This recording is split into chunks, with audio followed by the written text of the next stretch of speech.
Oh, this has the wingspan of submerged possibility in it. Should I read that? Yes.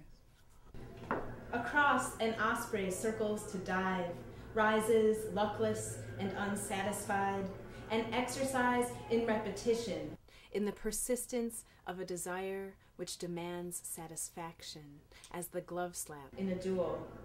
What then is worth such pursuit?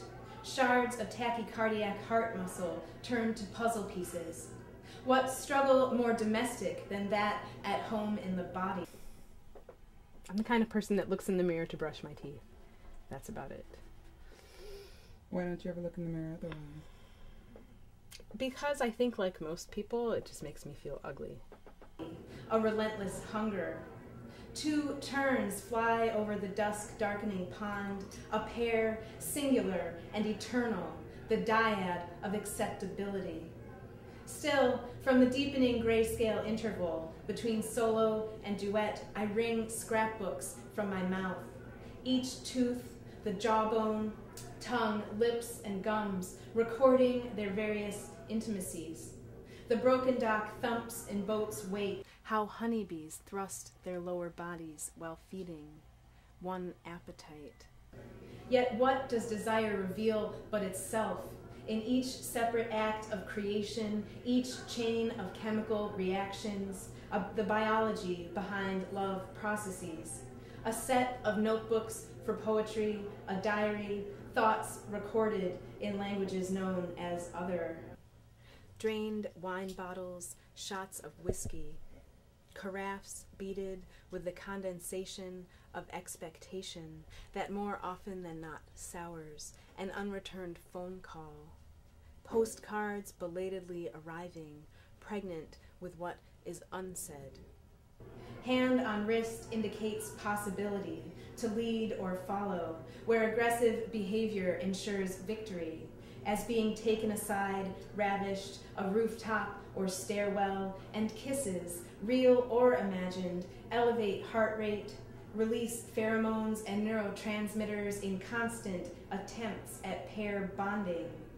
Flawed reason, unsupported by case studies, documenting the hedonism of the day.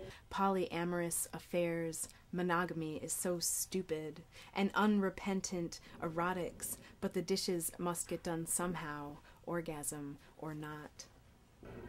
Desire breeds for its own sake, while love is serially death and its defiance. The Orphic price of loving death films corseted raven beauty preferable to the expected reproduction. Instead, the unborn progeny of genius ferments, expelled in an ecstasy, a lateral pattern, a veritable chain of sensation, loops as irregular as the osprey's dive. Longing, a thirsty reed marking appetite's return, skins for tactile learning. Then dusk, fatigue, and the hunt ceases, a bird in flight disappearing. Desire's aftertaste and earned hunger, glass sharp in the shadows.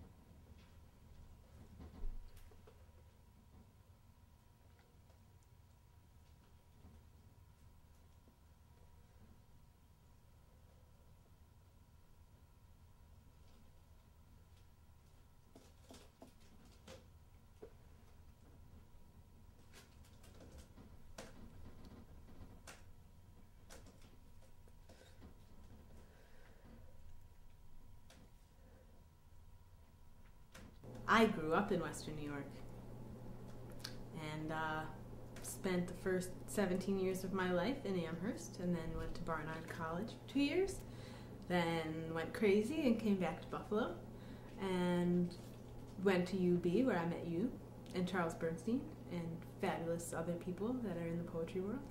Robert Creeley of note. Look in the camera. And then I spent some years living here, doing the art thing, starting Saucebox, a forum for young women writers. And then I went to Bangor, Maine, where I got my master's degree and just moved back here in May 2005.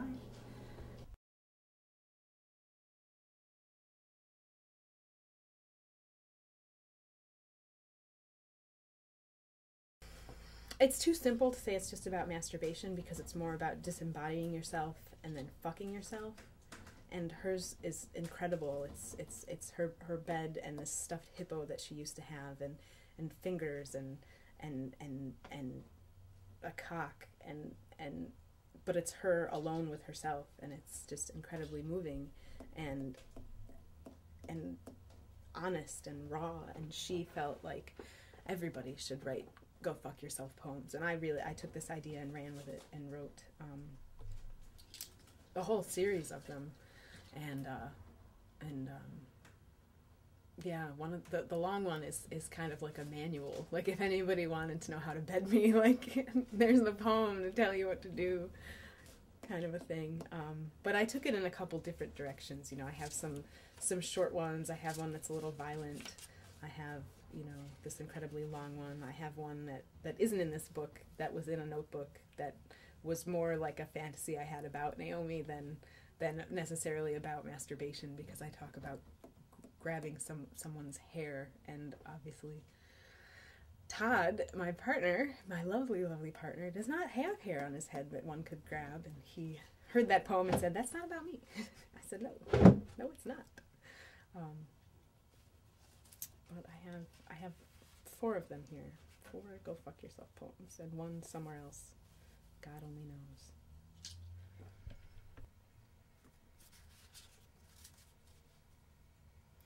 Go fuck yourself 4.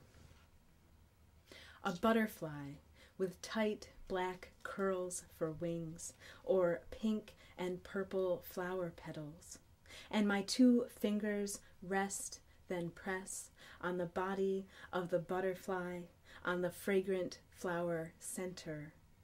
My other hand wraps its fingers around you while you're inside me, and I am pushing and pulling my way to the edge and over it.